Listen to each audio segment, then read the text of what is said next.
Good morning. నేను రవిశంకర్ వెళ్ళ సమకాలీన అంశాలు, తెలుగు రాష్ట్రాల రాజకీయాలు, జాతీయ అంతర్జాతీయ పరిణామాలపై సమగ్ర విశ్లేషణ అందించే నమస్తే నాగేశ్వర్ కార్యక్రమానికి స్వాగతం. ప్రొఫెసర్ కె నాగేశ్వర్ గారు మనతో ఉన్నారు. నమస్తే నాగేశ్వర్ గారు. నీట్ పేపర్ లీకేజ్ కి నైతిక బాధ్యత వహిస్తూ కేంద్ర విద్యాశాఖ మంత్రి ధర్మేంద్ర ప్రధాన్ రిజైన్ చేయాలి అని చెప్పేసి సిజేపీ డిమాండ్ చేస్తోంది. ప్రతిపక్షాలు కూడా ఇదే డిమాండ్ చేస్తూ ఉన్నాయి. కానీ తగ్గేదేలే అన్నట్లుగా మోదీ వ్యవహరిస్తూ ఉన్నారు.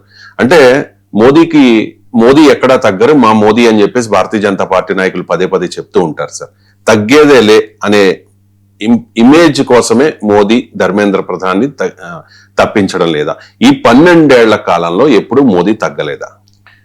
అంటే మోడీ తగ్గడా అనేది ఇది కాంప్లెక్స్ క్వశ్చన్. మన జనరల్ గా నరేంద్ర మోడీ అంటే వెరీ స్ట్రాంగ్ మ్యాన్, తన ప్రత్యర్థి డిమాండ్లకు అంగీకరించడు, ఎవరు డిమాండ్ చేసినా తాను పట్టించుకోవడం అనుకుంటారు. కానీ మోడీ ఎంత స్ట్రాంగ్ మ్యాన్ ఇమేజ్ కాన్షియస్ ఉన్నవాడో అలాగే తన ఎలక్టోరల్ స్ట్రెంగ్త్ ను పోగొట్టుకోవద్దన్న కాన్షియస్నెస్ కూడా ఉన్నవారు. అందుకే మీకు ఈ 12 years హిస్టరీ చూస్తే సాధారణంగా మోడీ తగ్గడు.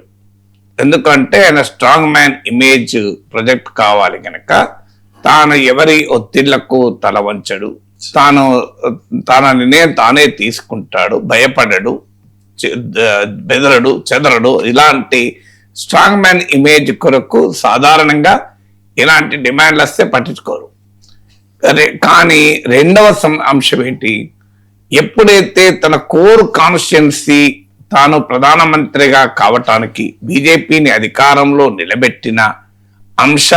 నిలబెట్టడానికి ఉపయోగపడ్డటువంటి వర్గాలు తనకు దూరం అవుతాయి, తనకు రాజకీయంగా నష్టం అవుతుంది అనుకున్నప్పుడు స్ట్రాటజిక్ రిట్రీట్ కూడా చేస్తారు. అంటే వ్యూహాత్మకంగా వెనకడుగు కూడా వేస్తారు. అది ఆ వెనకడుగు వేసేటప్పుడు తన స్ట్రాంగ్ మ్యాన్ ఇమేజ్ దెబ్బతినకుండా వెనకడుగు వేస్తాడు. అంటే మోడీ స్పందనలో 3 రకాలు. 1 వినడు, 2 ఇక తప్పనిసరి నష్టమవుతున్నప్పుడు వింటాడు, కానీ ఆ వినడం కూడా చాలా టైమింగ్, తన చాయిస్ ప్రకారం చేస్తాడు తప్ప ఎదుటి వారు అడిగారని చేయకుండా జాగ్రత్త పడతాడు. సో ఇది తగ్గేదే లేదనే మోడీ ఇమేజ్ లో ఒక 3 డైమెన్షన్స్. దీనికి ఉదాహరణలో మీరు అన్నట్లు మొదటి దానికి తగ్గేదే లేదు. సో ఇవాళ ధర్మేంద్ర ప్రధాన్ రిజిగ్నేషన్ కావాలి అని ఎంతమంది అడుగుతున్నారు, కానీ ఎక్కడా కదిలేదు, నిధులేదు. మీకు అమిత్ షా రిజిగ్నేషన్ చేయాలని పార్లమెంట్ లో పెద్ద డిమాండ్ వచ్చింది, కానీ అమిత్ షా రిజైన్ ఎక్కడ చేస్తారు? అసలు ధర్మేంద్ర ప్రధాన పరిస్థితి లేకపోతే మీకు కోవిడ్ అప్పుడు ఇలాంటి డిమాండ్లే వచ్చాయి, హర్షవర్ధన్ రిజైన్ చేయాలని. ఆ ఫేజ్ అయిపోయినాక తర్వాత చర్య తీసుకున్నాడు తప్ప అప్పుడు తీసుకోలేదు. మీకు అజయ్ మిశ్రా తేని అని, ఆయన కేంద్ర హోంశాఖ సహాయ మంత్రి, లఖింపూర్ కేరీ కేసులో 2021లో ఫార్ములాస్ నేపథ్యం ఇయర్ కరెక్ట్ గుర్తులేదు. సో అజయ్ మిశ్రా తేని తన కొడుకు రైతుల మీదకి ఏకంగా వాహనాన్ని పంపిస్తాడు, వెహికల్ పంపించి చంపేస్తాడు. వాళ్ళు నిరసన ప్రొటెస్ట్ చేస్తున్న రైతుల మీదకి. అప్పుడు రిజైన్ చేయాలని ఎంత డిమాండ్ వచ్చినా రిజైన్ చేయరు. సో అందువల్ల మొదటి డైమెన్షన్ ఏంటంటే ఎవరు డిమాండ్ చేసినా తాను అకౌంటబుల్ కాను అని. ఇదే కాదు, ఇప్పుడు ట్రంప్ ఇంత మాట్లాడుతున్నా మోడీ రియాక్ట్ అవుతలేడు అంటే ఎక్కడ రియాక్ట్ అవుతున్నాడా? మణిపూర్ విషయంలో చూడండి మీరు, అసలు ప్రైమ్ మినిస్టర్ ఎందుకు పోలేదని ఎన్ని విమర్శలు వచ్చినా పోయాడా? సో అందువల్ల ఆ స్ట్రాంగ్ మ్యాన్ ఇమేజ్ ను ప్రిజర్వ్ చేసుకుంటుంటారు, ప్రొటెక్ట్ చేసుకుంటారు. కానీ అదే సమయంలో తనకు అధికారాన్ని తెచ్చి తనని స్థాయిలో నిలబెట్టిన అంశాలు కానీ కాన్స్టిట్యుయెన్సీస్ ఆఫ్ ఓటర్స్ కానీ దూరం అవుతారనుకున్నప్పుడు చాలా స్పష్టంగా వెనుకడుగు వేసిన ఉదాహరణలు కూడా చాలా ఉన్నాయి. దానికి ఉదాహరణే ఫార్ములాస్. వ్యవసాయ చట్టాల పైన తీవ్రమైన రైతు ఉద్యమాలు జరిగాయి ఏడాది పాటు. ఆ రైతు ఉద్యమాల పైన భయంకరమైన నిర్బంధం, ఇప్పుడు కాక్రోచ్ జనతా పార్టీ పైన నిర్బంధం కన్నా కూడా ఎక్కువ నిర్బంధాన్ని ప్రయోగించారు. అనేక మంది రైతులు ఆ నిరసనలోనే చనిపోయారు. రైతులకు మద్దతుగా వచ్చిన ఫిలిం సెలబ్రిటీస్ పైన కూడా ఐటీ రైడ్లు, సిబిఐ రైడ్లు, ఈడీ రైడ్లు జరిపారు. రైతు నాయకుల పైన కూడా సిబిఐ, ఈడీ రైడ్లు జరిపారు. వాళ్ళని ఖలిస్తాన్ వాదులను ముద్ర వేశారు. ఇన్ని చేశారు. ఆఖరికి నిర్బంధంతో పాటు పొలిటికల్ కౌంటర్ క్యాంపెయిన్ కూడా మొదలు పెట్టారు. భారతీయ జనతా పార్టీ శ్రేణులకు పిలిపించారు మోడీ, మీరు ఇంటింటికి వెళ్ళి ఈ వ్యవసాయ చట్టాలు ఎందుకు ముఖ్యమో చెప్పండి అని. ఇంత చేసిన తర్వాత కూడా ఇప్పుడు కనీసం నీట్ లీక్ పైన బీజేపీ శ్రేణుల్ని మీరు ఇంటింటికి వెళ్ళి నీట్ లీక్ లో మన తప్పు లేదని చెప్పండి అని అంటున్నారు మోడీ. అంటలేదు చూడండి. అప్పుడు అది కూడా చేశారు, వ్యవసాయ చట్టాలు మీకోసమే తెచ్చారని చెప్పండి. ఇన్ని చేసినా కూడా మీకు కదలలేదు మెదలేదు. కానీ వన్ ఫైన్ మార్నింగ్ మీకు బయటకు వచ్చి రైతులను క్షమాపణ కోరుతున్నాను, మిమ్మల్ని నేను కన్విన్స్ చేయలేకపోతున్నాను, వ్యవసాయ చట్టాలు ఉపసంహరించుకుంటున్నాను అని ప్రకటించారు. అంటే వాట్ డస్ ఇట్ ఇండికేట్? ఇంత నిర్బంధం తర్వాత, ఇంత రాజకీయమైన ఎదురుదాడి తర్వాత, అంటే ఎందుకు ఉత్తరప్రదేశ్ ఎన్నికలు రాబోతున్నాయి, ఆ ఎన్నికల్లో తన పార్టీ ఓడిపోతుంది అన్న భయం. ఎందుకంటే యూపీ, రాజస్థాన్, హర్యానా ఈ స్టేట్స్ అంతటా కూడా రైతు ఉద్యమాలు బలంగా ఉన్నటువంటి ప్రాంతం అని ఆ ప్రమాదం తప్పించుకోవటానికి మీకు ఒక్కసారిగా వ్యవసాయ చట్టాలు ఉపసంహరించుకున్నారు. కానీ ఉపసంహరించుకున్న తర్వాత నష్టాన్ని మాత్రం పూర్తిగా నివారించలేకపోయారు. ఓన్లీ కొంతమేర కంట్రోల్ చేశారు. అందుకే కదా 303 సీట్ల నుంచి అసలు ఇంకా పెరుగుతాయి, 400 వస్తాయి అనుకుంటే 240 పడిపోయినాయి. ఉత్తరప్రదేశ్ లాంటి స్టేట్ లో బీజేపీ బలము సమాజ్వాదీ పార్టీ కన్నా తక్కువ సీట్లు వచ్చాయి. మీకు హర్యానాలో 10 సీట్స్ లో 5 ఓడిపోయారు. రాజస్థాన్ లో గణనీయంగా సీట్లు ఓడిపోయారు. అంటే క్లియర్ గా డ్యామేజ్ జరిగింది, కానీ ఆ డ్యామేజ్ ను పూర్తి స్థాయిలో జరగకుండా కొంత కంట్రోల్ చేయగలిగారు వెనక్కు తగ్గడం వల్ల. మీకు రెండో ఉదాహరణ చెప్తాను. లాటరల్ ఎంట్రీ అని ఒక స్కీమ్ పెట్టారు. అంటే యూపీఎస్సీలో ఇప్పుడు సివిల్ సర్వీసెస్ ద్వారా అధికారులు సెలెక్ట్ అవుతారు, వాళ్ళే జాయింట్ సెక్రటరీ, డిప్యూటీ సెక్రటరీ దాకా వెళ్తారు.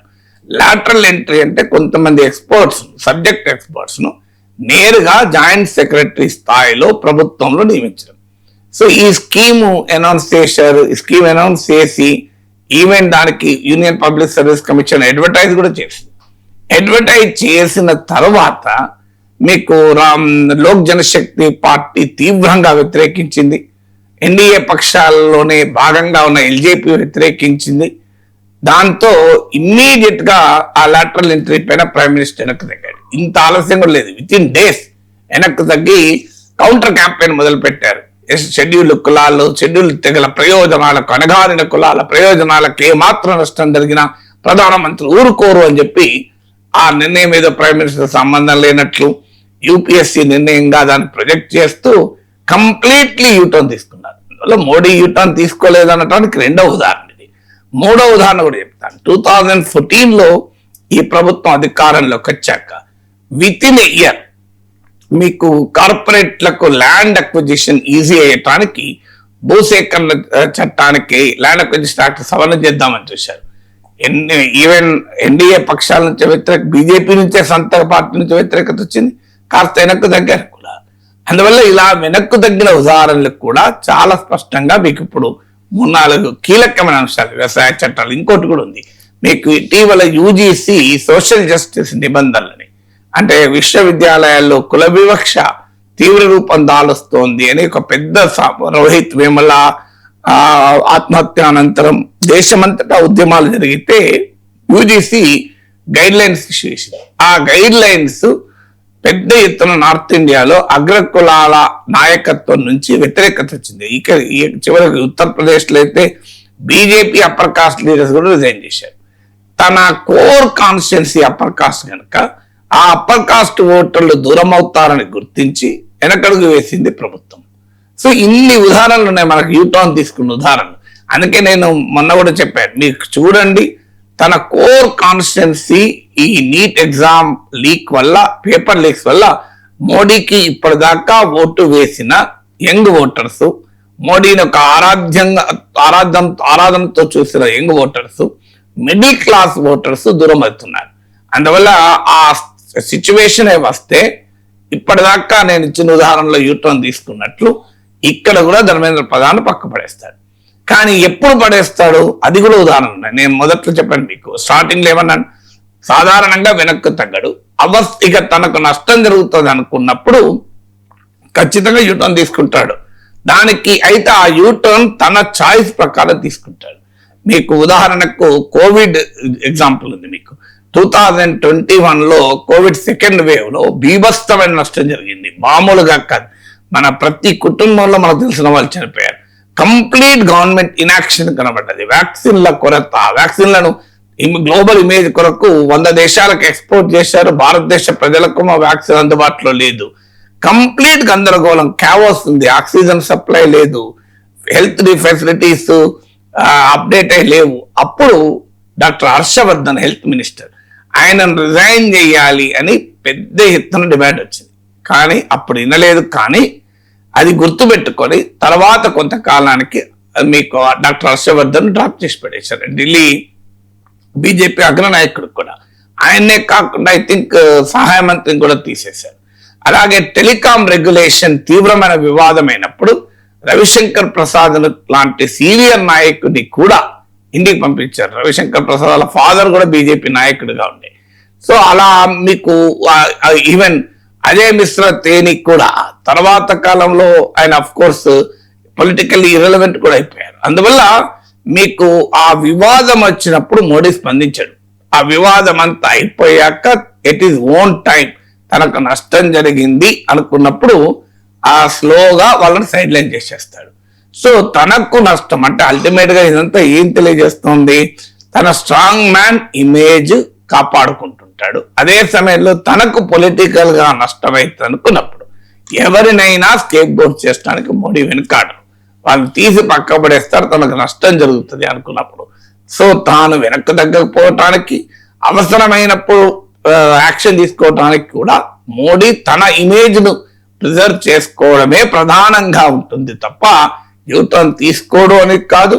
కానీ ప్రతిసారి డిమాండ్ కు స్పందిస్తాను కాదు. It is his own choice, own timing, and that is always be a strategic action. ఒక వ్యూహాత్మక చర్యలాగా మోడీ వ్యవహరిస్తూ ఉంటారు.